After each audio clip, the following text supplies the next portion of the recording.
Hello and welcome to the Sky Fantasy Football Podcast live overhaul special by Fantasy Football Hub.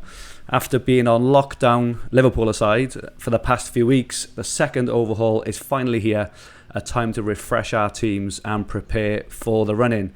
As we are live, please give us a wave or a hello in the live chat and tell us your rank, how many transfers you've got left and your aspirations for the season.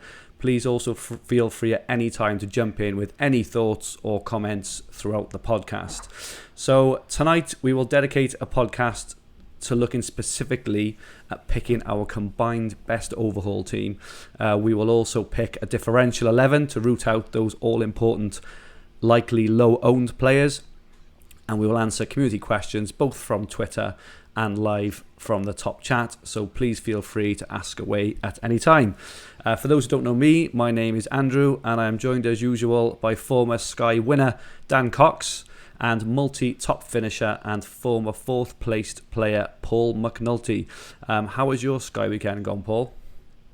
Not too bad, thanks Andrew. 83 points for the weekend.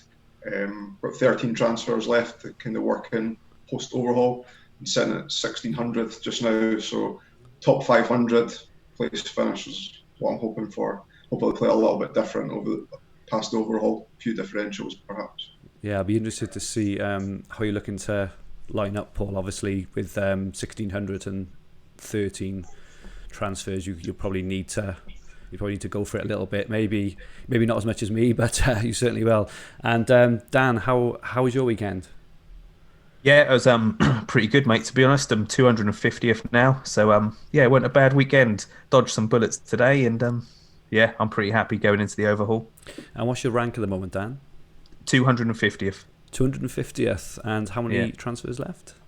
14. 14. Really good shape there, Dan. Fair play. Okay. I did get into the top 3,500. I jumped from 6,000 to 3,500 due to obviously bringing in all the Liverpool players on that Thursday night. But I did drop slightly just outside the top 4,000 tonight, which is frustrating. So, and I've only got 10 left, so I'll probably be looking to attack a little bit more than you guys and maybe look for some differentials. But we will see how that goes. So thank you very much for everyone on Twitter for all the questions we had. Hopefully we will answer most of them during the show, but we will go back and make sure we answer them all at the end. If we haven't, again, please feel free at any time to ask any of us. It doesn't look like the top chat is refreshing, so I'll go and have a look at that now. As you can see, I've wiped my current team ready. I tried to do it earlier on and it wouldn't do it. And I was having a bit of a panic because it was only let me remove, but it has done it now. So we have a completely clean sheet to which to work from to pick our overhaul team. So firstly, guys, Paul, what are the first things you think of when you're thinking of preparing an overhaul team? I usually go with the spine of the team. What defenders do I want, where am I going to spend my budget? But I think it changes slightly this time because looking at the first set of games, thinking of it like an FPL game week, all the games are spread over 2 weeks as opposed to one. Right. So there's six captaincy days to cover. So I know a lot of people would perhaps have went for a Liverpool block to begin with, knowing that they're not going to blank in 3 weeks because of the FA Cup as well. League Cup final. But I really think that we need to spread the team out a little bit this time. Yeah. Those six captaincy days. Okay. And how about yourself, Dan? Anything else in terms of when your first initial thoughts when you've got a clean sheet? What do you think about around preparing an overhaul team? So I'll look at the fixtures and not necessarily players, but just teams that need covering, like we spoke about last week about that Spurs West Ham game on the Friday night. Yeah. That might need, if it's on, it might not even be on because of the FA Cup. But I'll be looking at what teams do I need coverage from, so Leicester and things like that really, and then try to fit it into what I want to do. So mainly looking at teams that need covering. Okay, so in terms then of how we start then, so who are the essential players? If I can have one off each of you first, guys. obviously not the same, but if it is, it's obviously fine. Who are the essential players going into this Overhaul team? Who are we absolutely not going without? I'll go first. Yeah, go on, Paul. And then Van Dijk. Van Dijk. Dan, are you in agreement there, or do you have another one? I've got one for each position, so yeah, Van Dijk was one of mine. Go on in. Who's your next one? De Bruyne. De Bruyne. Why is that then? So he can be a captain on the 9th, because the first weekend of the winter break. So he can be captain then, and I think he can be. I think I've got him down to be captain at least 3 times over the next month. So De Bruyne for me. I know he didn't do anything today, but he's the most reliable Manchester City player. I know, like people, Aguero, just his minutes, and if he's going to start. So at least most of the time, certain that De Bruyne's going to start. So he's my Man City coverage. Okay, and next, Paul, who would you have next? Henderson in goals from Sheffield United. I thought we were going to have an argument then already. I thought you were going to say Jordan Henderson. I was going to say, hang on a minute, no. he's not essential. Okay, so what do we think of Alisson then? Yeah, I think there's only two. For me, there's only 2 options. It's Henderson or Alisson. Well, maybe Pope, I guess, could come in the argument, but for his price, I just think Henderson 6.4. He's got the fixtures. Sheffield United's looked great defensively. Yeah. I think with the multiple captaincy days required, that people are going to need big hitting strikers as well. So saving the budget there, I think is going to be pretty important. Okay, and Dan, who is next in your must have? So yeah, I'd have said exactly the same. Alisson or Henderson in goal. Yeah. Salah, I think it's got to be Salah on recent form. Are you in agreement there, Paul? Yeah. Yeah. Okay. So that's the spine as we just talked about, and I must say I'm not in any disagreement. Maybe Alisson over Henderson, I think, is potentially the only one I would maybe argue there, but there is a difference of 1.6 million. Sheffield United have got a really good run of fixtures for quite a long time as well. I think their next six or 7 games. The only thing with Liverpool, which is a question. So obviously with Man City losing earlier this afternoon, I think it's right that Liverpool are something like 22 points clear now, which is 7 game weeks worth of points. So if we just go on that really basic kind of metric, and bear in mind Liverpool's fixtures for the next 4 or 5 now are actually pretty easy. And Man City have got a tough run as well. It could be potentially that Liverpool win the league by sort of game week 30 or 31. Do we think that will have any impact on the kind of teams that mainly Liverpool, but maybe Man City put out as well in the next sort of month and a half? I think possibly, but I still think that the Arsenal Invincibles team gets a lot of praise for being just that, unbeaten in a season, and I think that'll be something that Klopp will strive for. Okay, fair enough. Dan, anything different to that at all, or do you just think you just have to go with it? Yes, it's obviously something that could happen, but there's still got 13 Premier League games left. I think it's 13. So I honestly don't know. It is hard to call. I think go with them and have that in the mind that if that happens, that you'll have to jump off them. But I can't see him going mad. Can you? And like resting everyone and just saving them for Champions League. And if they go out, I just don't know really. But I wouldn't put me off having him. I'd just bear in mind that you might have to take them out if and when they deserve to put them all on holiday. So yeah, it's just something to think about. I follow Ben Crellin on Twitter, and he's really good at working out the fixtures. Yeah. And according to his latest tweets, it looks like Liverpool won't have any blank game weeks throughout the season. So when teams are getting backed up towards the end of the season, you can move out a Liverpool player for perhaps a 3-for-1 or a 4-for-2 situation as well. Okay, so we've got the spine of our team. I'd like to throw Alexander-Arnold as the fifth player. Have you got any violent arguments there at all, guys? No. Dan, is that okay? Alexander-Arnold? Yeah, no, he's in my shortlist. Okay. So we're up to 5. Okay, Paul. Next, who would be the 6th player in your team? To complement Henderson, I'll go for Baldock, Sheffield United, 6.3.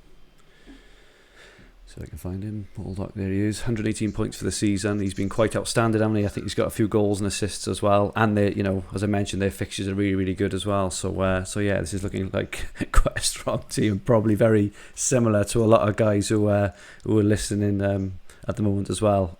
Dan, Sorry. There was a few questions on Twitter about the blank game weeks coming up. It's Sheffield United, Villa. Yes. Arsenal and Man City. Yeah, that's right. I think if you're picking players from Sheffield United who also say have got proven defensive stats this season, that filling our team with 6.3 and 6.4 million players, those aren't the players that we're probably looking to move out for the additional games later on in the season. They'll still be as part of the main spine of the team anyway. So I don't see any problems having cheaper players that are going to miss games coming up from there. Okay. I am trying to fix the live chat on the screen for anyone watching, guys. I do apologise, but if I can't get it working yet, but I will certainly try in a bit. But it hasn't refreshed. We've had someone's just made a comment, and I did think about it. Henderson, they said Henderson's got 2 blanks coming up because there's the League Cup final, which is right, and then he can't play against Manchester United. Yeah. But that wouldn't bother me because I know, obviously, the Manchester United game, he can't play that. But he's still going to play that, the game that's called off for the League Cup final. Do you know what I mean? So he's still going to have 12 games to play. So I just think for the price, I'd just put him in and just, yes, he has got a blank, but he's still going to play 12 games. So that wouldn't put me off having him at all, that they got the League Cup final and they're not playing, and then the Manchester United game. Okay. Just a few comments on people listening. Hello, Leandro Williams. Hello, Adzi Bear. Colin Peacock, Hornet FPL. Andrew Lee is sitting 2,500 with 17 transfers. Looking good there, Andrew. Curtis Blythe, thoughts on Fred? Seems to be hitting the passing tier all the time. Have either of you got Fred in your nailed-on Overhaul team, guys? No, he's not on my thoughts. Someone did mention him, whether it was Luke Williams, Godfather, or someone mentioned him recently, and I did think, but I don't think so. Especially not with now with Fernandes. Bruno there, I think he's gonna. If I go for anyone, that'll probably be him out of United. Okay. George Butler, rank 522 with 16 left. Looking really good there, George. Leandro Williams, 3,000th with 18 left. Very good as well. Adzi Bear, just outside the top 2,000, 13 transfers left and in the cup on both teams too. Cian McKenna, Fantasy Football Hub member, 73 in the world, 18 transfers left. That is really impressive, Cian, and you've probably got a chance there, to be honest, of winning the whole thing. Maybe you should be on here giving us tips, in all fairness, after that work.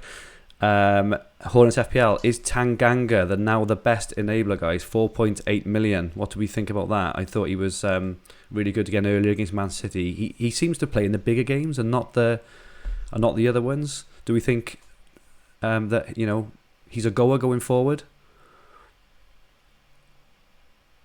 Do you want to go, Paul, or? Sure. Yeah.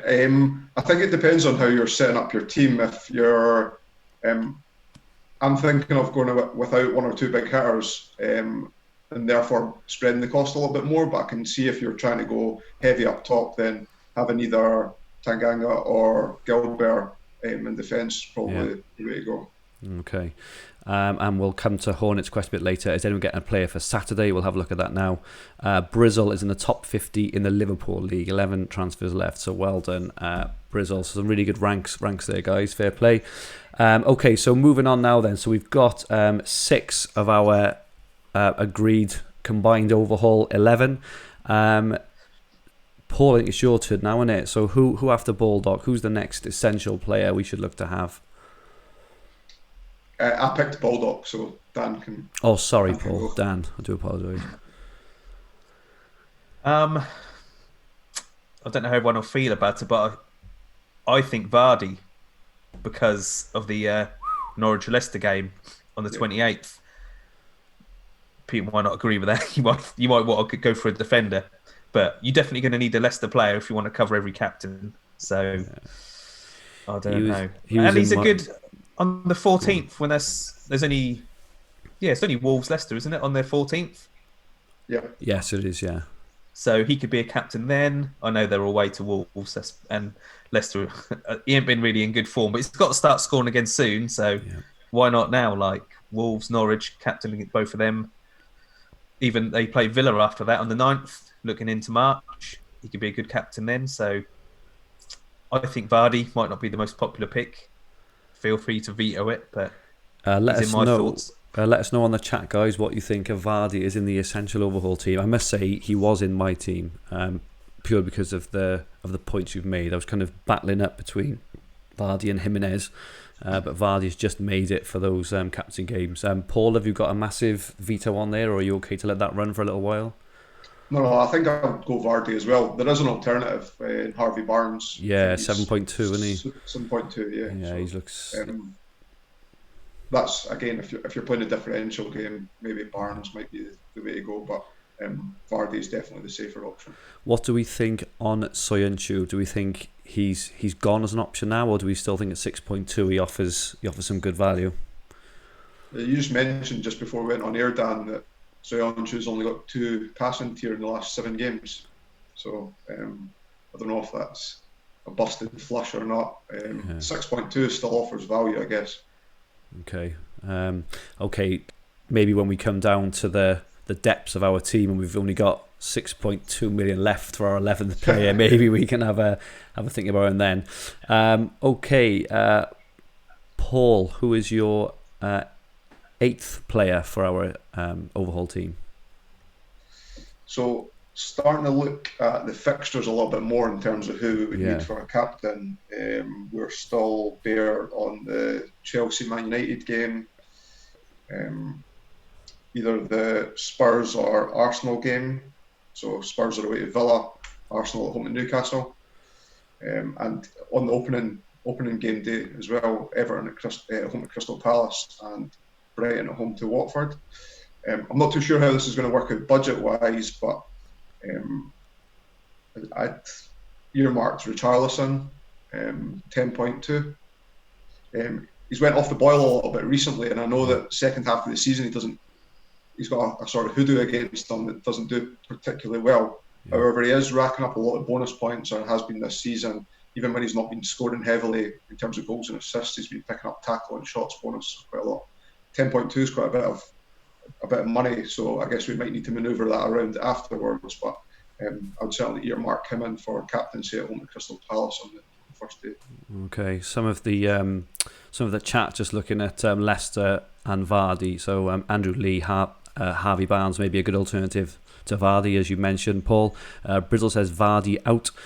Lee Williams was going to be Jimenez, but too many captaincy days not to have Vardy. I think that's what we agree. And Adzi Bear, Soyuncu may be a good backup, though, as lots of Leicester one-off games. That's the dilemma. That is the dilemma indeed. Apologies, Paul. You all the way through you were talking that I was reading. So who was the player again? Richarlison. Sorry, I did listen. That's I just forgot to put him in. Richarlison. Okay, so Dan, do you agree with Richarlison? Yeah, he was who I was going to have in my team after the overhaul, till you sort of twisted my head by saying Calvert-Lewin last week. So I'm happy with Richarlison. Well, I think as we get down, I think kind of striker places and midfield places and budget may actually force us into a decision there, because he's obviously, I think he's 1.4 million more, and he's a midfielder as opposed to a striker. So if we fill our 3 striker spots, we really want them. Maybe we are stuck with Richarlison. I suppose there's a question as well in terms of how many transfers we've got. Do we really want to use a transfer immediately by getting rid of Richarlison? I know he's missed a couple through injury. He did really well in the 90th minute yesterday. I don't know if you guys saw Walcott's goal in the 90th minute, but he not far off, ran the length of the pitch, squared it to Keane, who squared it to Walcott. So he's looking really, really sharp. Let us know on the chat, guys, what you think about Richarlison and whether you think that my pick Calvert-Lewin is the better one for for Everton. Okay, guys, we're getting down to it now. So we've got eight players. Who is the ninth? Dan, who is the ninth player in our combined team? I've not had him this season, but I think Grealish, just because I don't know, he's getting man of the match, and he's when you don't have a player, you notice more when they keep scoring and getting man of the match and everything. And he's one I've been cursing each week as he's been doing something. So I think I'm going to have him just so I can stop swearing about him. So I think Grealish. And he's a good price as well. So he is a really good price. I think it's quite interesting actually, guys. I don't know whether you've noticed, but I just had a quick check, and we've got the top the top scoring goalkeeper in goals. We've got 1, 2, 3, 4, 5, 6, 7. We've got 3 of the top 7 defenders in our team, and we've also got the 3 top midfielders in our top point scoring midfielders in our team as well. And in terms of strikers, we've got the top 2 scoring strikers as well, which is quite interesting. So we're kind of going for the proven this season, where as we know, football and fantasy does tend to swing in roundabouts. So it could be interesting thereafter. So we've got 9 players. Paul, have you got any massive debate with Grealish, or do you think he's a really good option? No. If we didn't cover with a Spurs or Arsenal player, he covers us on that match day as well for captaincy. So more than happy with Grealish. Cool. Okay. Paul, so we've got 9 players now. And we've got 14.7 million in the bank. So we're kind of scraping the barrel a little bit now for our last 2 players. Who is our 10th player, Paul? This is going to be even more controversial than the Vardy shout, because I know he's frustrating a lot of players, but he is the 9th highest scoring midfielder in the game, and he covers us in the Chelsea-Man United game. Want to hazard a guess at who? He covers the Chelsea-Man United game? Yeah. Not Mount, is it? Mount? Yeah, Mount. 7.3. Okay. Dan, what do you think about that? I know he got a couple of. Did he get an assist or 2 assists at the weekend? But I've not been overly impressed with him. I haven't had him, I don't think, in my team. And when he was sort of at the start of the season, he was doing quite well. And then but he went through a barren spell, didn't he? He must have had a good sort of 10 games where it was 2, 2, 2, 2, 2. There was nothing. So I'm not sure. But then, like, the price, like I say, it will be a captain, and that saves you bringing in Fred or someone. It does save you having a captain, and he is a decent price. So do we need do we need a captain for that game? You could skip it. Or if we're willing to sort of forgo a little bit more price in defence, then could perhaps go Tammy Abraham, 8.3. Takes up our 3rd forward spot. What's your thoughts on that, Dan? Do you prefer Abraham to fill that 3rd spot, or do you prefer Mount in midfield for $1 million less? I'd go Mount out of the 2, but I don't think I'll be having Chelsea in my. I wouldn't be. I don't think I'll be having either. I'd gone off Chelsea big time. Okay, so, we'll leave him in for the time being. I'm happy for him to be in this, but I don't think I'll have him. Okay, so for our last spot, then we've got 7.4 million. And Dan, who have you got left for 7.4 million? I think I know who it's going to be, but you go. 7.4 million. Yeah. I think maybe I would go. Who do you think it's going to be? Well, he is 7.4 million exactly. He is in the top. What is he? 1, 2, 3, 4. He's in the top 10 defenders in the game. Their fixtures are insane, and he's very attacking. I can't give you any more clues on that. Tell me who it is. Ender Stevens. I know he's got Baldock already, but but Sheffield double up is it's a treble up with Henderson actually. Yeah, but they've got some good fixtures. I wouldn't be opposed to that. The only other option I would have thought is if you don't want Vardy, have Soyuncu in there, and that's your captaincy covered off, and hope he picks up some passing tiers and Leicester improve a bit. But I'm happy with that. But if not, Soyuncu give you a bit of change if you want to upgrade Vardy to Mane or someone. Okay.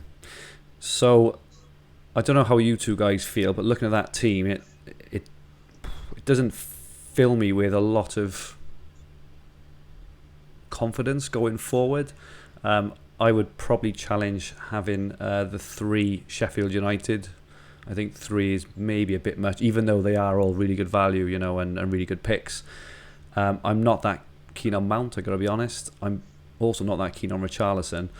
Grealish is a really good pick. Their fixtures are not very nice for the foreseeable, but he is a really good pick. And I'm also not that keen on 4-4-2 because I think 5-3-2 has been seems to be the winning formula over the last month or so. Let us know on the chat any challenges there, guys, that you've got to that team, and we'll see what everyone thinks. Paul, what are your initial thoughts? Just looking at that team. Yeah, it doesn't look great, does it? It's not exciting, is it? Well, if you were to take what was the 3 you suggested there? Mount, Richarlison, and Stevens. Yeah, I think so. Yeah. Yeah, if you were to take those out, what captaincies would you need to cover? Then you still need to cover the opening day, so you've got Everton at home at Crystal Palace. So are we absolutely convinced that we need to cover the opening day? I'm not overly convinced. I think there's a lot of value in around the sort of 9 million forwards. So if you were going to go Calvert-Lewin, you could perhaps put Calvert-Lewin at 8.8 to begin with. I like Ings. I've had Ings here, Matt. I don't think he's a massive captain option, but I'm lowish on transfers, so I've only got 10 left. Ings' fixtures now turn. They've got the best fixtures for the next kind of, I think it's 7 weeks or something. He's 9 million. He should have scored at least one yesterday against Liverpool. He's obviously been on fire for most of the season. He's 9 million. I really like Ings. I think he could be a bit of a set and forget up front. He's not far off scoring a goal a game. I think he's a really good option. Let me know on the chat what you think about Ings, guys, and whether he should make our team. He's 9 million. He does fill that third striker spot, and he's a bit of an awkward price, I suppose, in that he's smack bang in the middle. Dan, what are your thoughts on Ings? Has he entered your thinking at all? Yeah, he's on my shortlist. The only problem is I've got him in my FPL team, so I'd have to take him out of that, and that would mean he'd start scoring in Sky. Because if I put him in the FPL team, they stop scoring. So I'm not opposed to Ings. Like, good fixtures, he's scored well, good price. Would you have Ings as opposed to having either Richarlison or Calvert-Lewin as an opening day captain, knowing you'd have to make a transfer? Or would you rather have Ings long term? I suppose that's the question. Is it? That's the kind of ultimatum. Well, yeah, I've got 14 transfers, so I intend to have an Everton player on the first day. So I could have Richarlison, get a couple of goals out of him on that first day, and then I'll switch him out to Ings. Or, I want an Everton player for that first day. But like we spoke about last week, Everton's fixtures, the next 5 after the Palace game, are pretty tricky. So I'm going to have an Everton player that day, and then I'm going to move on. So yeah, Ings, he's cheaper than Richarlison, or I could have Richarlison, Calvert-Lewin, and quite easily go to Ings. So it's in my thoughts. So you'll be doing that, okay? And Paul, how about you? So would you say that using a transfer on Richarlison and Calvert-Lewin is better than having just Ings in at 9 million? I think I'm going to go with an Everton player and stick with them. I've got a feeling they're going to do. I've got a feeling they're going to do okay in those fixtures coming up as well. I have been overruled, so I'm happy to put Richarlison back in as well, guys. Since you two really, really passionate about Richarlison. Dan, you weren't a fan of Mount. Neither was I really. Have we got a replacement for Mount in any position actually? What do we think? So I've got a list of players. So none of us have considered Traore yet, who is kind of the darling of Sky at 6.9 million. He's 0.4 less than Mount. He potentially covers up a couple of captain days. I think he's got the most man of the matches in the whole game, and we haven't mentioned him. Is he someone who could potentially fit in as that fourth mid, or Jordan Henderson? Is he? He's playing really well. He's getting bonuses. He has he's been very attacking, goals, assists. Is Jordan Henderson being overlooked, do we think, as well?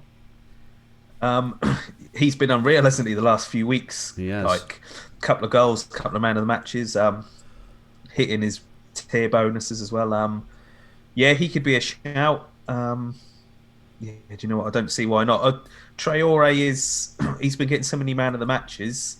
I just don't know if they come to a point where they look at it and think, God, like, you know, he's had 7 man of the matches, and maybe we need to spread it out a bit or something like. And you know, he doesn't get any tiers from what I can remember. It's either just like he'll get assists, a few. You know, he's got a few assists, a few goals, but I don't know. Henderson would be a safer bet because he'll just pick up the passing tiers or tackle tier, and say the way Liverpool are. Yeah, I wouldn't be opposed to putting Henderson in there. I think would be a solid pick. Above Mount, yeah.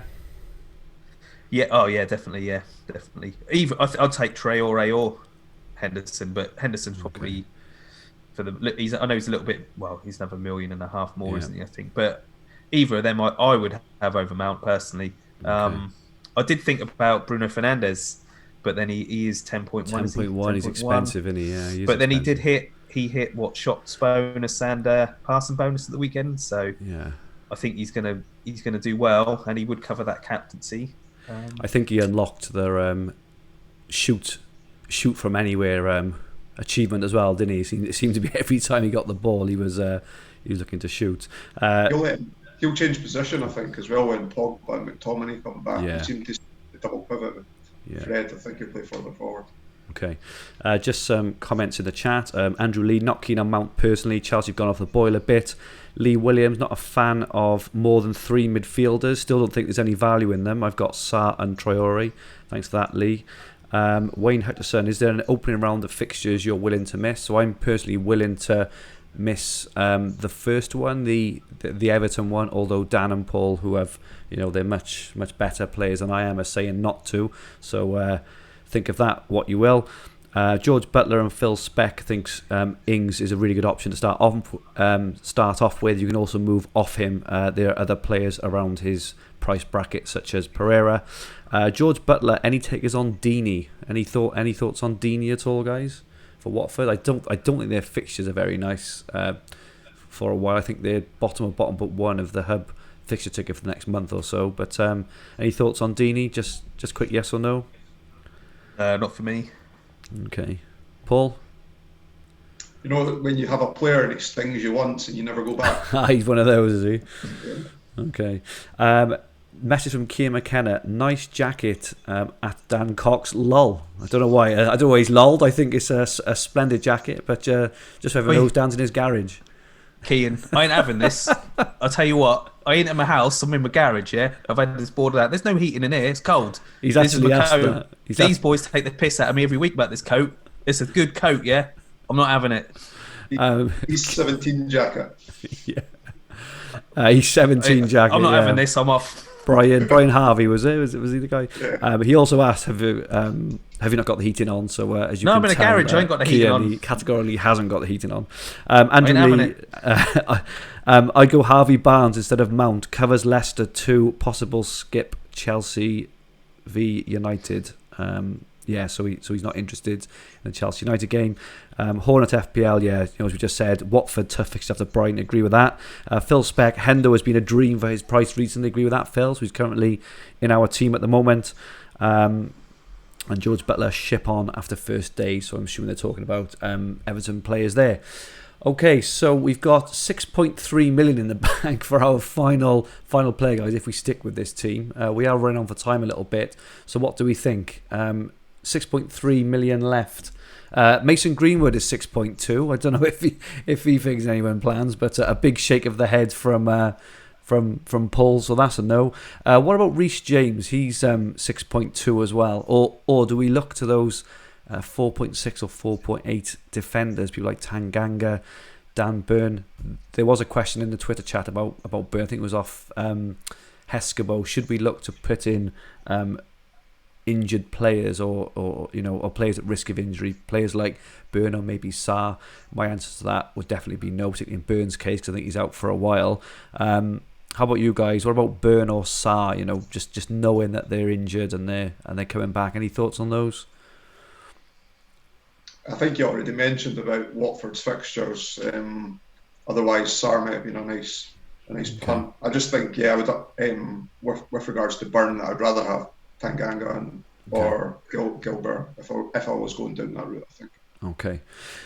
Okay, so we've got 6.3 million left for this, guys. If we go with Henderson over Mount, what are our ideas for our final position here? Any thoughts? I think a defender. Can we get a Sheffield defender in there or not? I'm not sure if Egan might be. He's 6.5 years. Yeah.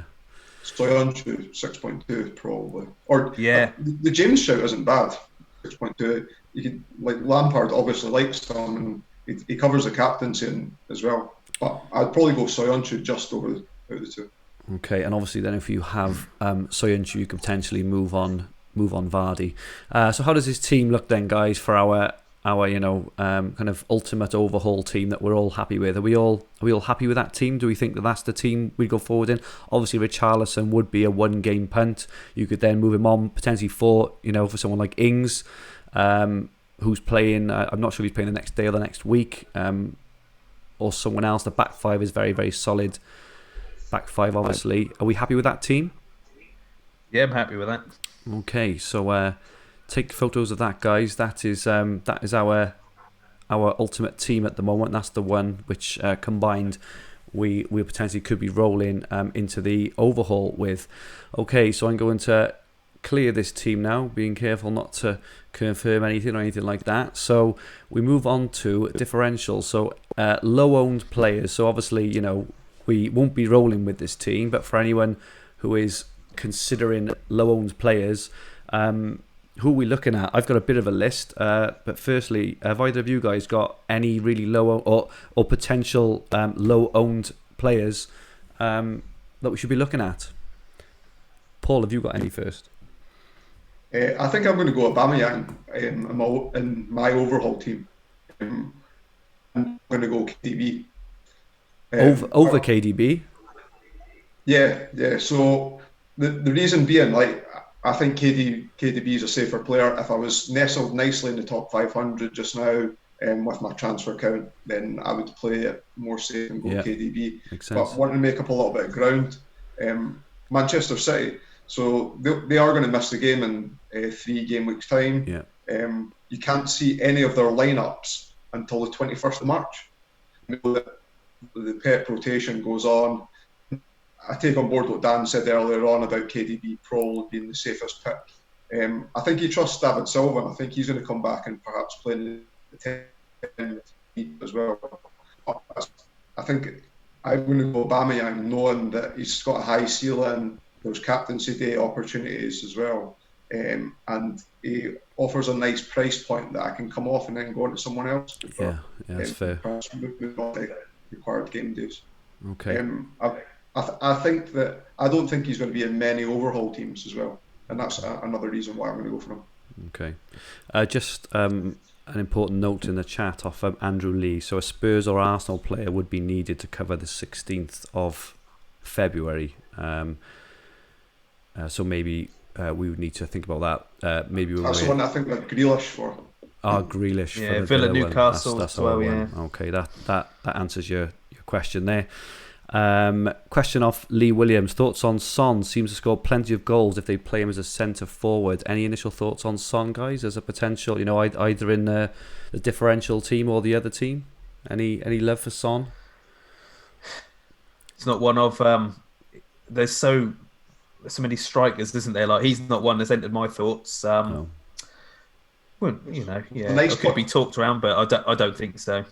Yeah. There's a nice point in time coming up that you can get off a striker and onto Son as well, and then he'd cover the West Ham game. I think that perhaps be the way to go. It's a Sunday. It's I think they've got a game on the Sunday, then the game on the they've got Friday night. One Friday game night. day. That's the one. Yeah, I think we mentioned that last week, didn't we? So yeah, have a. I don't think they're going to play that game because the Spurs have got Norwich in the next round of the cup. If they hang on.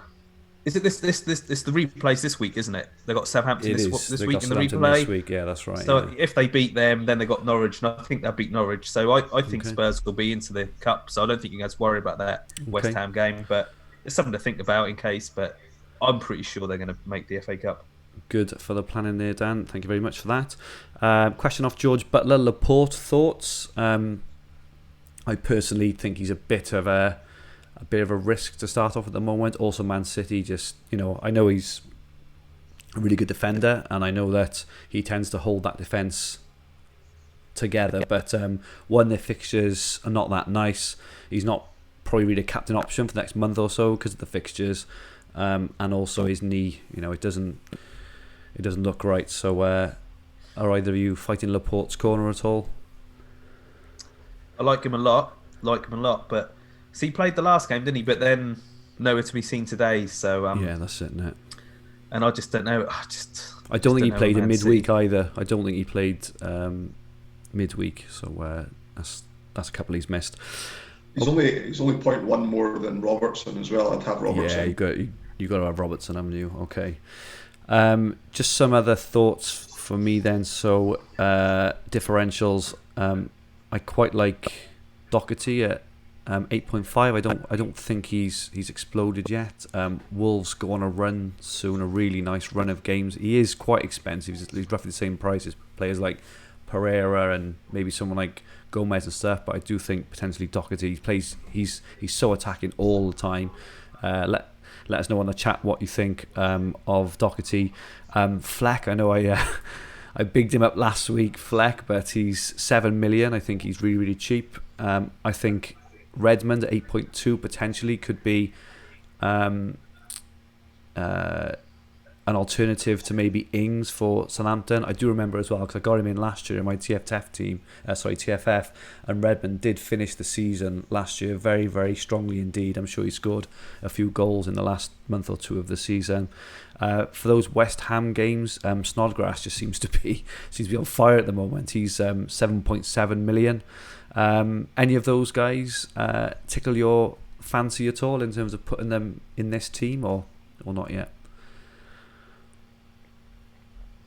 That's a resounding no. No, none of them for me. I don't. None for you. Okay. No, I don't. How about you, Paul? So. Are there any of those you've looked at all? None of them are on my short list, I don't think, for inclusion. Okay, Dan. So who are your differential picks? Who are the ones you think could have a good end to the season?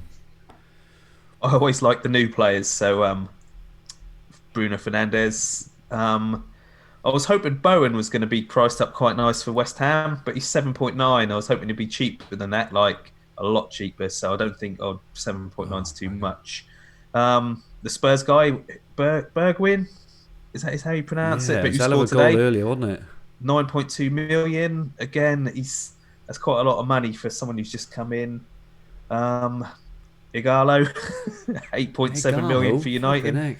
If he's not got coronavirus or anything, he's I just don't know. Like, he would be an option, wouldn't he, for that Man U Chelsea game? But whether he's going to come straight in, or I know he's in the UK now, but I presume he's not got to be in quarantine or anything. So I don't know. He might be for one for that game, but I don't know really. Are you going to pick him over some of the other strikers we talked about? I don't think so. I know who I did think about, who I'd thought about all week until today, really. After Man City's performance, Sane is supposed to be back soon, 10.4 million. Oof. I thought he might be a bit of a different option, but I'm really not sure of Man City now. What about Martinelli? Yeah, what is he, 6.3, 6.4? Yeah, he's midfielder. Yeah, he is. Yeah, like he's... Yeah, I do like him a lot. I say if he helps with your budget to get the team that you want, then yeah, why not? But yeah, he's someone I thought about, but not concrete sort of thoughts. I know he burned us a lot earlier on in the season, but Delafeu's playing pretty well just now for Watford. Yeah, we did talk about Watford having difficult fixtures, but they do play Brighton on. He could cover that captaincy day on opening day as well. Good shout. Is he classed as a midfielder in Sky? Yeah, it's 8.1 or 8.2 or something. It's quite cheap. He scored 106 points as well, so that's not bad at all. So we filled our midfield. A couple of others I've got. So La Calso at Spurs, 7.8. He is. They mentioned earlier on Sky Sports that a lot of Spurs fans have been saying that he's their like player of the new year, or I'm not sure if that's any kind of award, but 7.8 seems to be fairly involved, fairly advanced. Does cover off potentially a couple of captain days as well, so I'd like to throw his name in the mix. And another one, and it's just because I really like it. I really like him. I think he's a nice guy. And when he scored at Anfield and it was ruled out, and I felt really sorry for him. Really, really good player. Is Neto at Wolves, 6.4 million. I'm not sure he's guaranteed to start every week, especially when now Jota's back. I also think Jota potentially, but Neto at 6.4. Who was the guy that just signed from Olympiacos? Podence. That's him. He like from the highlight reel on Match of the Day. He looked quite good. Yeah, he's got 6.5 million. That's a good price, I think. Are they going to play though? Obviously they can't play all these players, can they? So looks a player. Yeah. Please let us know in the chat, guys. Any differential players you think would be a really, really shrewd shout going into the overhaul. I like your shout earlier on, Edna Stevens. I know he's a little bit more expensive. We've not seen a lot of his attacking this season, but in the Championship last year, he did have some good attacking stats. If you're building a differential team, let's chuck him in there then. What do you think of the cheapies? I know I've mentioned already. I'd like to put Tanganga forward at 4.8 million. I think he looks a really good player. Spurs just kept a clean sheet against Man City. I think I'm sure I saw a stat earlier. That's the first time Man City haven't scored away in like 23 games or something. So and Lloris is back as well. I don't think he's guaranteed to start every single game, but he seems to have got their trust. And a good player, so I'd like to put him forward. Really good shout as well on the chat of Colin Peacock and Andrew Lee Jimenez. So we haven't really mentioned him yet. He was on my list actually for the first team, but so he's in 2.7% of top 1K teams as of right. Thank you, Andrew. I'm assuming, guys, neither of you have got an argument with having Jimenez in. No. It was only because of the shortage of striker positions and the need for captaincy, I think. Yeah, sure. But he does. He is a good captain option on what Sky's calling the third game week, but it's really the second at home to Norwich on the Sunday. Okay. George Butler, Aguero. I'm not sure he'll be a differential. I know we didn't discuss him when we were talking about our teams earlier. It may be the fact that I think if Aguero had scored a couple earlier, he would have been in the conversation. But having De Bruyne and Aguero is very, very expensive. You can obviously only captain one of them as well. Dan, what are your thoughts on Aguero? I just don't like that much money in the striker. Yes, like the other week when he scored, he got 82 points as captain in 2 games, but you just don't know if he's going to start. Especially like Paul said earlier, you can't see they're not the first game of the day until the end of March. So do you want to today captain him and then see that he's on the bench and Jesus is starting up front? That's not something I want to do. But yes, whenever he plays, he could score a hat-trick against anyone and you're laughing. But I think the first game back, they're home to West Ham, aren't they? On their first game back, that could be an opportunity potentially. If you have got a few transfers to maybe start with him, and then either leave him in or move off him potentially. I'm not sure whether he's the first or second game of the day. Do we get to see the lineups for that West Ham game? It's the second. That's the risk. Blimey. Well, maybe if you have got loads of transfers and you're low down, want to take a risk, potentially Aguero on that day could be a really, really good option, as he was a few weeks ago when he scored that hat trick against. Who did he score the hat trick against? Villa, but that was like a 50 point or a 52 point. If you're willing 52, if you're willing to not waste a transfer, use the transfer. Risk a transfer, that's fair enough. Having Aguero against West Ham and then moving on to Salah away to Norwich, is possibly the way to go. Or indeed Vardy. Would either of you guys have any arguments? I chucked in Reece James. in this team because we didn't have him in the main one. I don't think he's going to be very highly owned at all, but he seems to have that spot nailed at the moment, doesn't he? And very attacking, really good player. Dan, any argument there with Reece James? No, he's probably safer than that Williams at United, isn't he? So he's a shame because he was really, really cheap, wasn't he? And he looked good. And United's fixtures from, I think it's from game week 31 all the way through to the end, the best in the league as well. So if anyone is tempted in Man United players, then maybe game week 31 onwards. I'm kind of hoping. I don't know. I'm hoping that Greenwood gets a few starts because I think he's a really, really good player. 6.2 million. He's got to be in ahead of Igalo, you'd imagine. They may even shift the formation to give Greenwood a few games, but I don't know, we'll see there. He's obviously not going in now immediately with Martial playing up front. What do we think about a goalkeeper? Have we got any differential goalkeeper thoughts at all? McCarthy from Southampton's got nice fixtures. You were mentioned earlier with things. They have got nice fixtures, yeah. I think the only other one I would chuck in there is Davrabka. So he's the second highest scoring keeper in the game, which is really, really surprising. Starting to scroll down from McCarthy. There's McCarthy there. I do agree on McCarthy. Their fixture, I think they've got 6 or 7 really nice ones now on the bounce, looking good. But yeah, Davrabka, 135 points. That's a really, really good season. Second highest behind Henderson. He's got more than Pope, more than Schmeichel, more than Foster. So he's potentially another one. And so for our final player then, just checking how much money we've got left. We've got 18.9 million for our final player. So we can have anyone in the game. Have either of you got a last gasp hit? Can you class Manny as a differential, knowing that because he's been injured, a lot of people won't go for him? And I know that question came up earlier on but it did seem that it was kind of a sort of 2 to 3 week injury. Yeah. Liverpool don't play next weekend; they play the following weekend as part of the game week.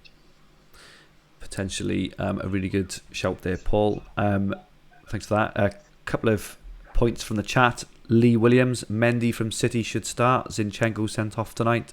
It was 2 yellows, Lee, so he's only going to miss the 1 game, but Mendy has been playing well. I think he got an assist a couple of weeks ago as well. Kian McKenna, ignore that. Phil Speck, any Newcastle differentials? Don't they have a good run of fixtures? They have, Phil. I just mentioned, he's just put Davrabka. Yeah, I think Davrabka is a really good option.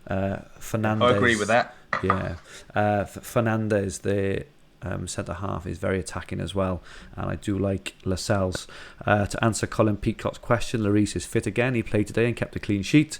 And Adzi Bear says Firmino, which is probably also a really good shout as well. He was quite lowly owned. So we've got Mane in there, but I don't think anyone would begrudge Firmino going in there either. So we have got quite a bit of change there. Is there anyone we would potentially look to change out? I'm just having a look at my list if I got anyone left. You laughed at most of mine, but what's the matter with Fleck? I think he's a good option. No, I think Firmino. I've had Firmino last few weeks, and he's I took him out for Vardy, so I've done all right out of him the last 3 games. Yeah.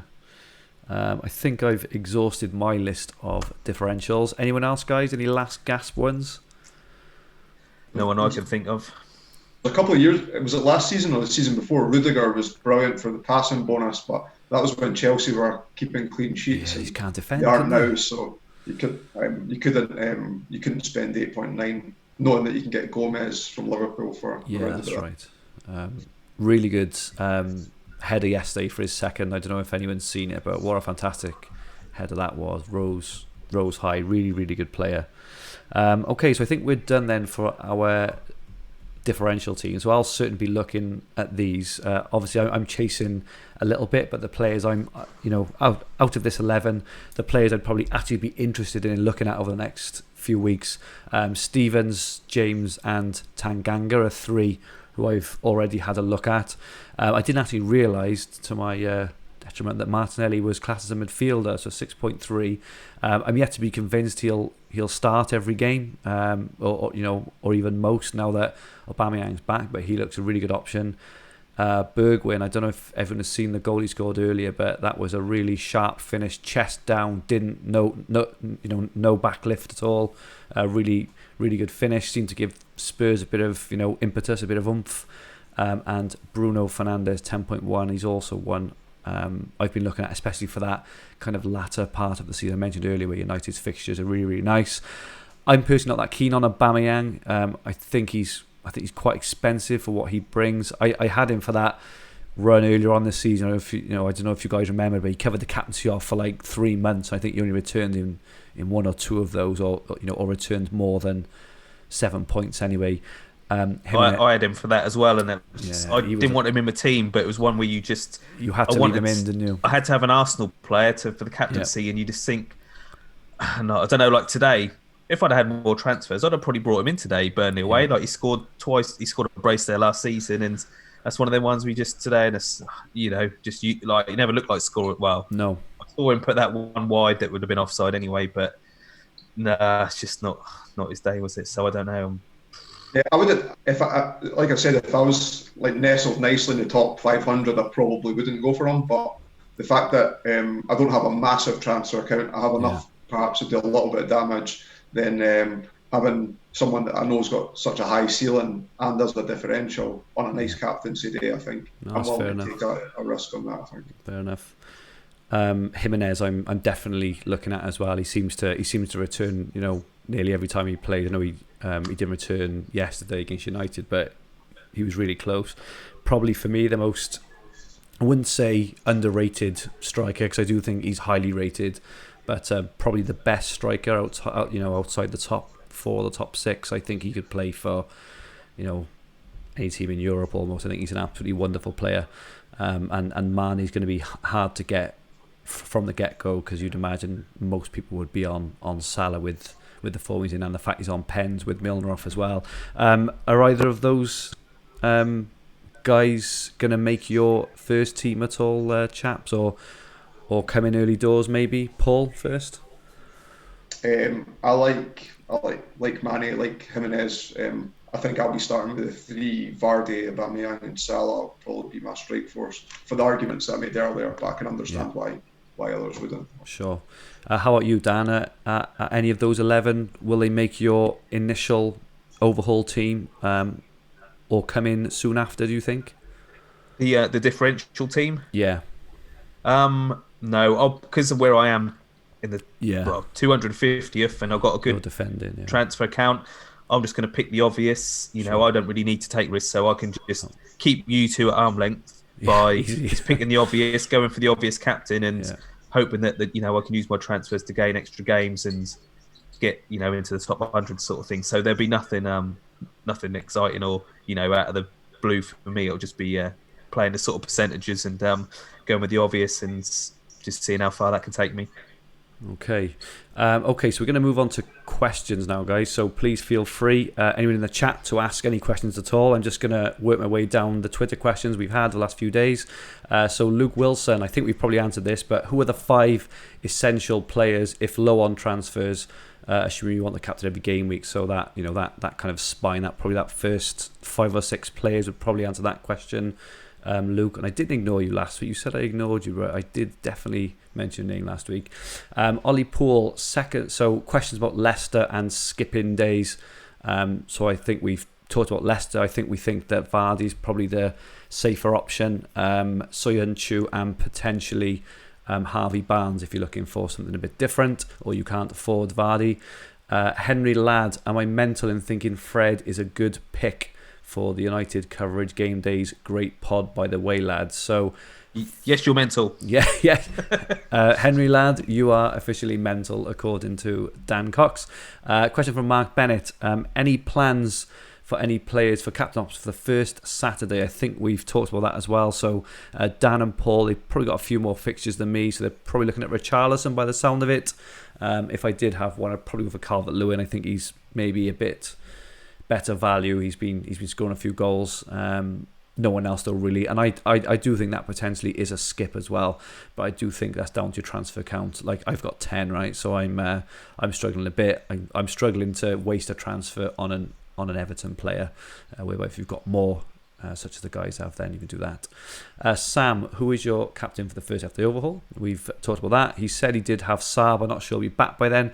Thoughts on Sarr, guys? If we get any news or anything, do you think Sarr's a good option? Yeah, he's a good price, isn't he? I'll be keeping an eye on some of the local Watford journalists or whatever. Yeah. Someone that's your best bet for injury news and stuff. I follow so many different people on Twitter that are like close to the clubs because you get the sort of best info off them or whatever. Yeah. So yeah, I don't know. He was doing all right when he's got a few assists and man of the matches. So I like Sarr, but yeah, the injury's a bit of a worry. Yeah. Okay. 3 players you intend on keeping from start of the overhaul to the end of the season. I'd probably chuck maybe Dean Henderson, Van Dijk, and maybe Salah in there potentially, but obviously we're not really sure what's going to happen with Liverpool. Any different from you, Paul? You're nodding there. Do you agree, or are you nodding like mad? When Dan won Sky Fantasy that year, he says he made no transfers on his goalkeepers. Yeah. So reiterate the point that he made earlier on about Henderson. Yeah, he'll miss the Man United game, so he loses 1 game. But the fact that he blanks in 3 game weeks, he's going to make up the game anyway. Yeah. The preference would be not to use a transfer on a goalkeeper. Okay. Question from Pete Kemp: any double game weeks or interesting transfer opportunities you've already penciled in? So I think the guys have said they're looking to move off their Everton player straight away. There's also those Spurs West Ham games, so potentially players like Bergwijn, I think we've mentioned, Lacalso, maybe Son. I chucked in Snodgrass, so he probably is. I doubt his form can keep going. Anything else, guys? Any kind of moves you've already got planned in the bank? It was just if that Spurs game was on, then I would look at a Spurs attacking asset. Lucas Moura was somebody we hadn't mentioned earlier on as well. Yeah, he's nice. Looks good. Moura. Yeah, really, really direct. Really good player. Mourinho's tried to sign him a couple of times for previous clubs as well. So okay. You can tell he's a favourite of his. Cool, okay. Just a quick question from Hornet FPL. How is Dan's 7-man Liverpool team doing? Dan, where is that team ranked now? That when you went all in on Liverpool early? Hang on, bear with me. Let me get the leaderboard up. Okay. That was I was about 6,000th with that. That's now 1,527th. So it was worth going all in on Liverpool. That's the one I had Henderson. Hang on, no, I don't think I did have Henderson in that. Well, unfortunately, I had Mane. So there we go. I got the goalkeeper in the back 4, Salah and Mane. If I'd have I did think about the other team putting Henderson in and Firmino, which I did put Firmino in my best team, which was my B team, but yeah, I did think about Henderson, but didn't do it. But yeah, no, well, 1,500, so nice. Yes, going okay. So try to get that in the top 1,000th, but it's the B team that was just to sort of play around with team that is doing the best. So yeah, that's the one. Okay, question from Tim Barry, who is in our Fantasy Football Hub WhatsApp group. He's currently 48th, I think. Grealish or not, super player, but Villa look awful. Is he worth it? So I think we answered that earlier because he was in that. He was in that overhaul team, so we think yes for his price, and he also covers up a captaincy one day, I believe. Does he? Did we? If you don't have a Spurs or Arsenal asset, that's it. Yeah.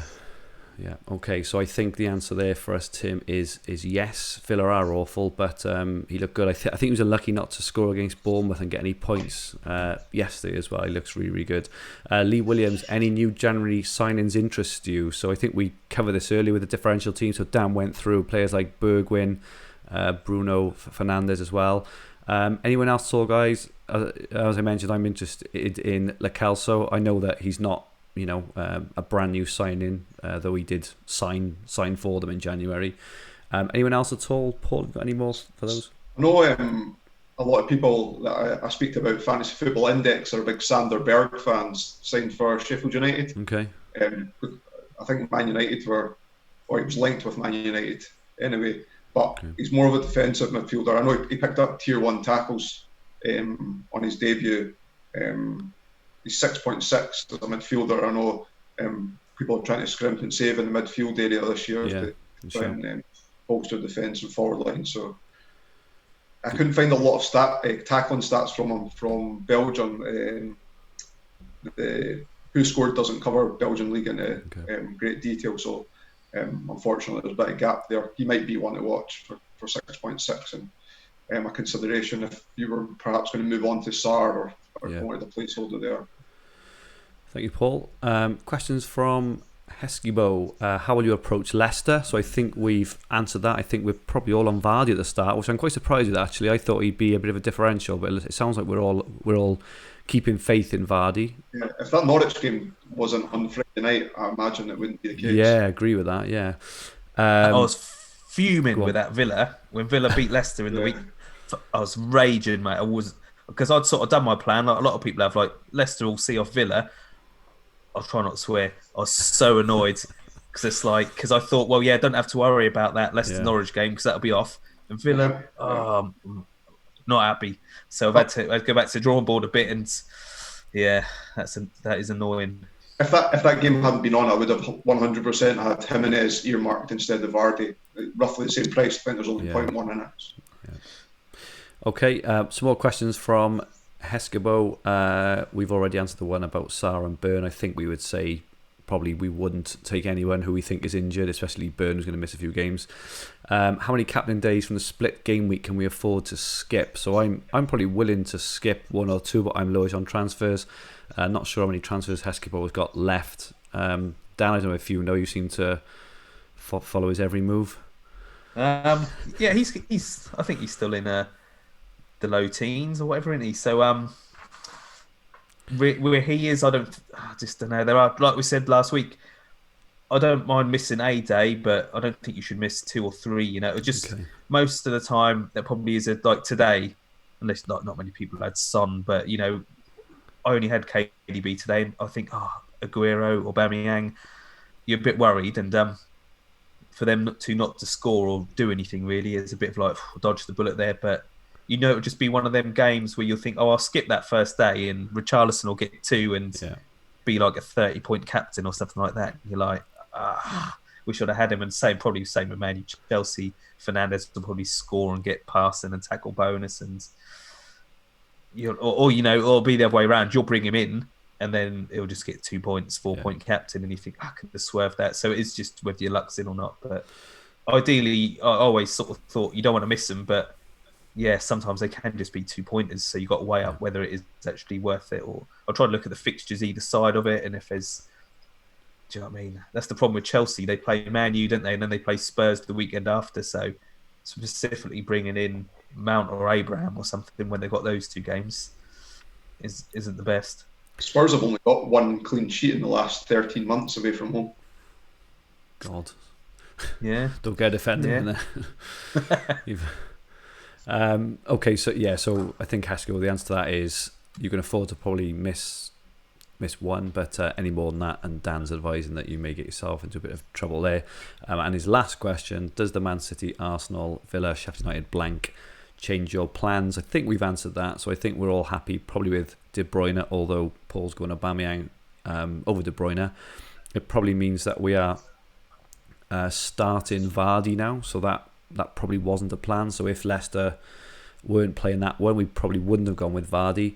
And Sheffield United, we just think really good value, whatever. They're all so cheap that missing 1 game, it's not worth messing around with transfers just to miss 1 game. So that probably answers that. Very interesting question from Kermit the Winger, Sky FF. How do I defend block my lead in a private league? So I would just personally follow Dan's moves. So Dan is 250th, so he's going to be on the defensive, whereas Paul and I are probably going to play a little more aggressively. But I would subscribe to Fantasy Football Hub. Dan puts his team out every single week, every transfer, every captain, all his thoughts and plans. I would follow Dan, and no doubt he will lead you to glory there. Question from Alex Matheson. I'm not sure if this is a private joke. Does Fish play Sky FF? Does anyone know what that means? I ain't seen Fish in about 15 years. I used to work. I'd put something on Twitter. I can't think of what it was now. It was just like a bit of a Heskybo. I know, who was it? something about someone being like dozy or whatever, and I'd put my mate Fish, who I used to work with, there we was go. he was going to Norwich Ipswich game, and I said, "Oh, nice one, you off to see the derby?" And he went, "No, like they're playing Yeah, I did Ipswich, not see that, Derby." yeah. And that was that There basically. we Like go. I ain't seen Fish. He's not the sort of person you want to associate with. Do you know what I mean? So as soon as I Definitely left not. that place of work, he was deleted number. He was gone off Facebook, was he? You don't pick up his calls. Do you know what I mean? Gone. He's a bit of a dozy. You know, he went the sharpest knife in the drawer. Bless him. He won't be listening, so it's fine. I can say this. Okay. Comment from Nigel Bennett. Proud to be second in the Fantasy Football Hub Sky League. Wow, Nigel, you must be absolutely flying. So well done and well played. Quick question from Marius Ionita. How many Liverpool players would advise to have? So I think in our initial team, it's obviously not up now, but in our initial team, we probably had four. I think it was. I think we had. I think there was a toss up between Henderson and Alisson in goals. Then it was Van Dijk, TAA, Henderson and Salah actually. So there was 4 or 5 in there. So that was our recommendation. If anyone else has got any questions, please feel free to put them on the live chat. We're probably going for another 5 or 10 minute chat, I would imagine, going through all these questions. Best captain options for the Villa v Spurs, Arsenal v Newcastle game day. That are worth keeping for the short to medium term. So I think we've answered that one in Grealish, guys. Any other thoughts on that one? Aubameyang for Paul. Yeah, obviously because you're going for Aubameyang, aren't you? But Aubameyang, if you're planning on having him long term, probably Grealish. If not, would be our answer. Question from Adam Robertson. Should we have a limited amount of players from teams missing the late February games due to the cup final, or is it navigatable? If that isn't the word it should be, with a certain transfer threshold. I think we kind of answered that. I think don't kind of mess around with transfers. I think people think of it like FPL, like it's a blank. Exactly. It's like they've still got 13 games to play. They'll just play a double game week later on. It don't really matter. Like I wouldn't be looking. That's like that first weekend. You could just. Yeah. I'm treating the first 2 game weeks sort of as one game week. You don't need to think, I've only got 2 players playing today, because most other people will probably just have 2 players playing today. It don't matter. Like, you don't need to. It's not like FPL. So no, it's not. It's not done in game weeks. Get into Sky mode. Like, it's not like FPL. Cover the captaincy days and fill the rest with Liverpool. Yeah, that's probably about.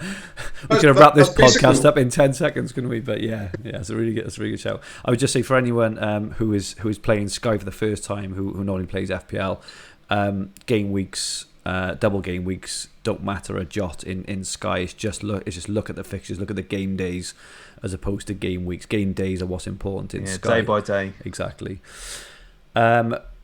Question from Kevin Goodwin. I'm not sure if you can answer this, Dan, but what is the average number of transfers left in Sky FF? I know we had them last week. Have we had them this week? The last thing I think I heard, that was before the Liverpool West Ham game, was that the top 10 was under 9. I think the top 100 was like 8.6, and the top 1,000 was like 9.7. But obviously that was before Liverpool West Ham, so there'd been a fair few moves made before that game, and then even Saturday and today. Like I know a lot of people sort of went today to bring in Aubameyang, or they didn't have a captain today, so brought someone in. So that's getting low, but that's hard to look at them, because I think I remember last year, like the transfers will then go up as teams who have used all the transfers drop out of top 100, top 1,000, and get replaced by teams that have sort of managed them throughout the season. So don't sort of look at that and think, oh yeah, the top 1,000's like down to 9 transfers, because a lot of them teams will start to fall away, and the people who have got 14, 15, 16, even more transfers will start climbing up the leaderboard a bit. So a lot of teams. There's a lot of teams in there with 0, and that's dragging the averages right down. Yeah, so there's a lot of good. There is a lot of good players that are on well over the average. Yeah, that's a really good point there, Paul. I agree with that.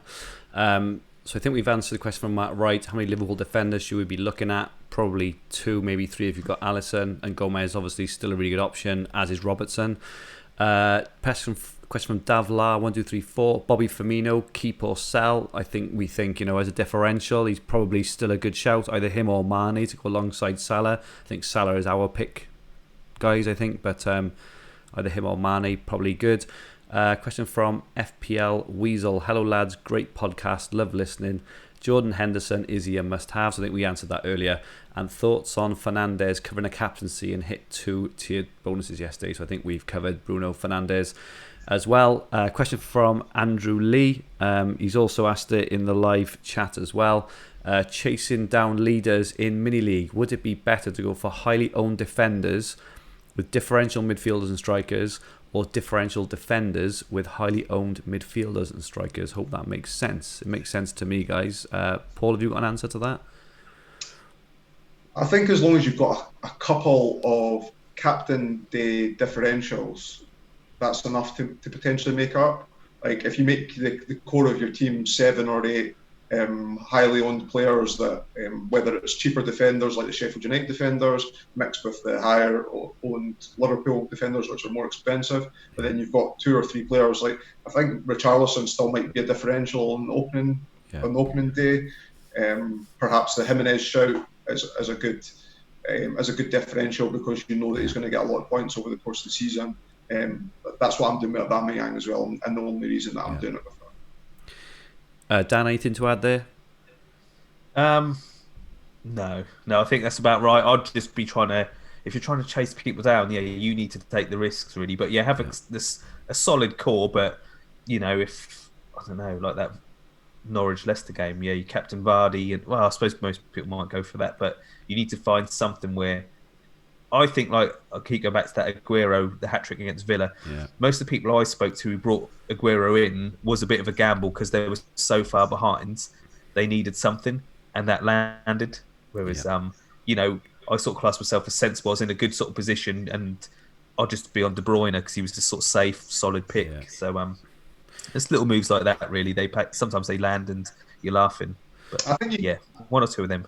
I think you can potentially take a risk on that Man City opening day as well. With them playing Leicester away in the second week and then no game on the third week, I think you could potentially go Aguero over KDB as a punt then as well. That's not a bad shout there. That's a really good idea for anyone looking to chase down. And obviously West Ham are conceding quite a few at the moment. I think you can see 3 against Brighton and 4 against Liverpool. So they've conceded 7 in the last 2. City, I'm not sure when their Champions League game is against Madrid, but they, after losing today, they're going to want to go hell for leather as well. Just to answer Andrew's specific question, I think we're all agreeing there. Better to go with highly owned defenders with differential midfielders and strikers, I think, is what he's asked. So I think your core Liverpool and Sheffield United at the back should be fine, and then your differentials should be more attacking players like Aguero, Richarlison, all those we just asked. Last couple of questions, guys. Thanks for holding on. It's been a bit of a bumper episode. Adam Robertson, are players like Pogba too much of a risk putting an overhaul if they are flagged 50% or less? It's the week after. Not sure if Mane is almost ready. Also, any news heard? So, I don't think any of us are probably interested in Pogba at all. But I think his question is, injured players. I probably wouldn't. I think there are too many good options available, fit options. Any arguments there, guys? No. Okay. And a question off Warren, details of which matches are going to be rearranged. So obviously, only the ones we know at the moment. The blank game week means that, if I just get the list up again, Man City, Arsenal, Villa and Sheffield United are going to miss game week 28, which is that's the FPL game week. It's game week 30, I believe. So that's all we know thus far. So as soon as the FA Cup games are played, we'll get back to them.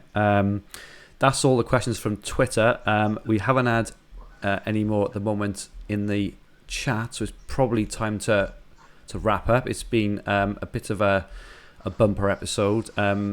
Paul, thank you so much for spending all this time. Some really, really good ideas there, both in terms of the core team differentials and ideas like that, jumping on Aguero and stuff. Where can we find you, Paul?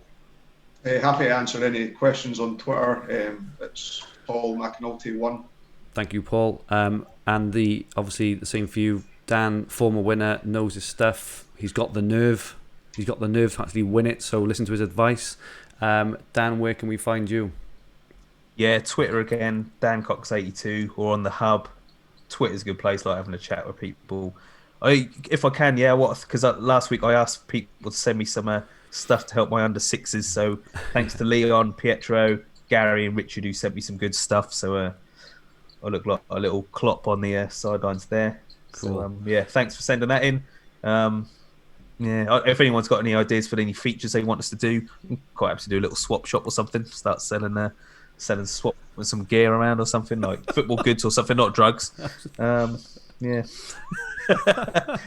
any modern life grumbles I was quite happy about. I like to talk a bit. You love a grumble. What's your grumble this week, Dan? You love a grumble, don't you? I was fuming with Villa, right? So Villa annoyed me. What are they doing? Beating Leicester? That ruined all my plans. That really pissed me off, right? And then, do you know what else I hate on Twitter? Is people with the old fake news. So when Mane, do you know what I hate, right? So we all knew Mane was going to be out for these 2 games. Then someone will post that tweet, like the link, Mane out for 6 weeks. And then you look at it, and it's like, oh yeah, that's the article from 2 years ago when he was out for 6 weeks. You're like, that's not funny, mate. I don't want to see that. Not. Do you know what I mean? And even yesterday, someone was, because I think Joe Lepper, he'd sort of retweeted this, like, Hodgson's going to resign. You're like, what? And you sort of look into this thing, and it's like, no, it's just some idiot who's just changed his account or something. I hate the fake news on Twitter. That's what annoys me. It's like those annoying ones when someone got, I don't know, Salah is not playing at Anfield tonight when when they're playing away. It's like, have you got anything to do? He wasn't at the hotel or something. That annoys me. Stop, anyway. Get to life. Like, you don't need that. Come on, we're taking this seriously. We don't need, that ain't funny. The first time you see something like that years ago was funny, but come on. Do you know what I mean? That annoys me. I was going to moan about something else as well. Can't remember what it was now. Dan's weekly moan, everyone. Thanks for that, Dan. I'll give you something random as well, right? Go on. If anyone can beat this, I'll be impressed, right? It's Sunday, it's January, your skin, the weather, it's been raining all day, right? I sorted out my sock drawer, right? I counted up my socks, right? Guess how many pairs of socks I had in my drawer? You'll never guess. 7? 58 pairs of socks. Like, what is that about? I could not wash socks for 2 months and I'd still be all right. If anyone could beat 58 pairs of socks, let me know, because I was quite impressed with that, and that shows you the sort of life I lead. Please let us know in the live chat if anyone can beat 58 pairs of socks. That would be really interesting to know. And thank you, Dan. We'll make this a regular feature. It's really, really good. It's made us laugh anyway. My Twitter handle is @Fergie222. Thank you, Adzi Bear. Awesome coverage. Definitely food for thought. Thanks for your time answering his questions. Really good pod. No worries at all. And he says good luck to fellow Sky players too. Okay, so this podcast will be saved as a video on this channel, the Fantasy Football Hub, Sky and TFF YouTube channel, and is also available in all major podcast libraries. If you like what you hear, please like, share, subscribe and retweet. It all helps us get the word out and make sure you don't miss anything. All comments and feedback are very welcome. We are particularly interested in the live element of this podcast. It's the first live one we've done. If you think that going forward, going live every week is the way to go, please let us know. Obviously, this is by far a longer one. It's nearly an hour, kind of hour and a half. But generally, we try and keep it to 30, 40 minutes. It's just obviously we're doing the overhaul. Please let us know whether you want us to go live every week or whether you want a record every week. That would be very, very useful, guys. It will help us dictate how we do the podcast going forward. Our Twitter handle is @FFH_HQ. Our Sky Twitter handle is @FFH_Sky. So please follow and feel free to ask us, any of us, any questions at any time. Our website is fantasyfootballhub.co.uk, where you will find everything you need for fantasy football all under one roof, including player comparison tools, the fixture ticker, Opta stats, team reveals, and much, much more, which can be used for both Sky and FPL. Also on the website, specifically for Sky, Dan reveals his transfers, captains, and general thoughts at 1 p.m. every Friday. To Hub members, over the next week or so, he will also reveal his actual overhaul team for Hub members, and both Dan Cox and Carl Weeks have both prepared Overhaul articles for Hub members. Make sure you catch those. So it's everything you need to know about the Overhaul. Paul also writes a brilliant weekly article on the 5 burning questions of the week. All these are essential reads if you are a serious Sky player. I also write my weekly multi-format diary article, which includes my Sky team, transfers, captains, progress, and this week will also include my actual Overhaul team too. Dan is also very active in our Sky WhatsApp chat group, along with some other great Sky players, including Mark, Edworthy, etc. This is available to premium members. We've got some brilliant ranks in that chat. One of the guys is actually 16th overall. There are a few others in the top 100 and lots of others in the top few hundred. So that chat is really good. It's, every single day it's really good stuff. I learn a lot from there, and they're all really good guys in there. Ian Parrin's Sky Planner is also available to Hub members, the best Sky planning tool around, and is used by all Hub Sky players. If you've not seen Ian Parrin's planner, it is an absolute masterpiece. It tracks your team day by day. It tells you when you need to make a transfer, if you've got a captain for a certain day, etc. And former winners, including Dan and Jason Barlow, really highly recommend that. If you fancy a 7-day Fantasy Football Hub membership trial, just go onto the website and sign up. The link is below this chat. Sure that everyone knows, but the Planet FPL guys do a brilliant Sky podcast every Wednesday. Make sure you tune into them. I think James has just got into the top 3,000, so they're doing really, really well, those guys, in their first season, and they are obviously great podcasters. Yesterday we did FPL Saturday Live again, where myself and a couple of the FPL gurus, Adam Hopcroft and Rich Clark, did a live stream for the Hub for the 3 p.m. games. It was really good fun. Obviously FPL focused, but still very relevant for Sky. Due to the winter break for that, we'll be doing our next live show on Saturday, February the 22nd. Please join us there at 10 to 3. Join in the chat. It was really, really good fun, especially when Salah scored his second goal as we all captained him. And finally, don't forget to catch the live FPL podcast by Fantasy Football Hub tomorrow evening at 8 p.m. We are live again with myself, Adam Hopcroft, last year's 3rd place finisher, Andy Green, and our special guest, Double Game Week maestro, the one and only Ben Krellin, where we'll be talking double game weeks, chips, and anything else you want to chat to Ben about. Just a couple of comments. Nigel Bennett, top of the sock league, Dan. Well done, Dan. Top of the league. Keir McKenna, cheers, lads. Colin Peacock, great podcast. Thank you. Andrew Lee, thank you very much. Adzi Bear, Andrew Lee again, George Butler, and Paul McAnulty. Thank you, Paul. So thank you very much for all your comments, guys. So we'll be back next Sunday. Let us know. Please let us know if you want us to go live or if you want us to do a recording. Either way, it will all be available on YouTube and your usual podcast libraries. In the meantime, happy overhauling. And we bid you thank you and good night. Good night.